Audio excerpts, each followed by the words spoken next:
প্রকৃত মানুষ তারাই যারা আসল জীবনের মর্ম বুঝে। হ্যাঁ, এটাই বাস্তব।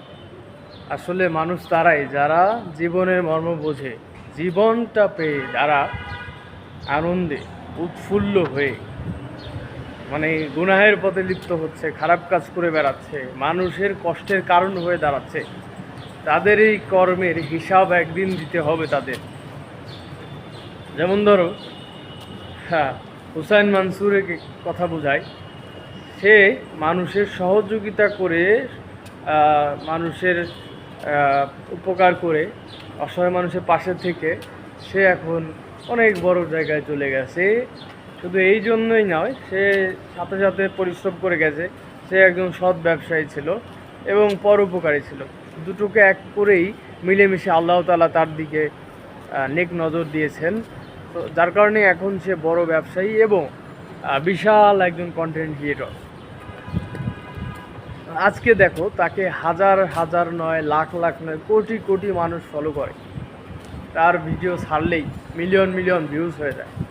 তো সে অসহায় ফুটপাতে থাকা বাচ্চাদের কোনো সমস্যায় পড়লে বা অনাহারে থাকলে তাদের খাবারের ব্যবস্থা করে দেয়, গায়ে কাপড় না থাকলে কাপড়ের ব্যবস্থা করে। শুধু বাচ্চাদের নয়, বৃদ্ধা বা অসহায় মানুষ যাকেই পায়, এবং ছোটোখাটো করে এবং বড় বড় স্বপ্নগুলোও পূরণ করার চেষ্টা করে।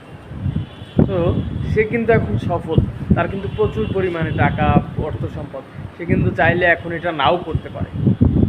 তো সে কি এখন এটা করতেছে আসলেই কি টাকার প্রতি লোভ তার, যে এখন আরও জনপ্রিয়তা? না, তাকে যারা ভালোভাবে চেনে কাছ থেকে, তারাই একমাত্র বুঝতে পারবে সে আসলে মানুষের সেবার মজাটা পেয়ে গেছে।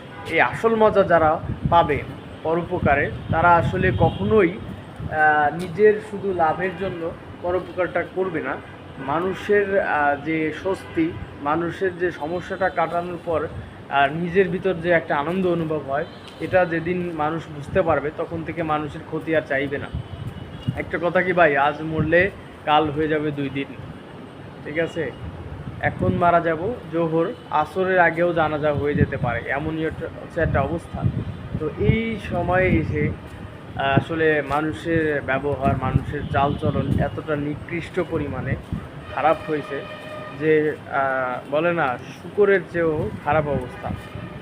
যেমন একটা ছেলের কথাবার্তা, একটা মেয়ের কথাবার্তা, মানে ভালো আর খারাপ এর ভিতর তফাৎ আছে তো। মানে এমন এমন গালি দেয় কথার ভিতরে, কথা সিম্পলি কথা বলতেছে, বলতে বলতে হ্যাঁ, অমুকের বাচ্চা, তমুকের বাচ্চা, হ্যাঁ, মানে মুখ খারাপ করতেই থাকে। এগুলোর কি হিসাব হবে না? এগুলোর একদিন হিসাব হবে ভাই।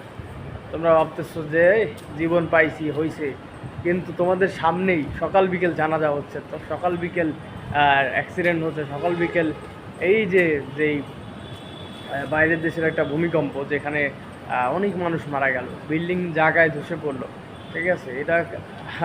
এগুলা দেখেও যদি তাদের শিক্ষা না হয়, তাহলে আসলে তাদের পরিস্থিতি ওই ভয়াবহ সেই শয়তান যারা ছিল আগের জামানার, নমরুদ, ঠিক আছে, এদের থেকে বড় শয়তান তো আর হতে পারবে না।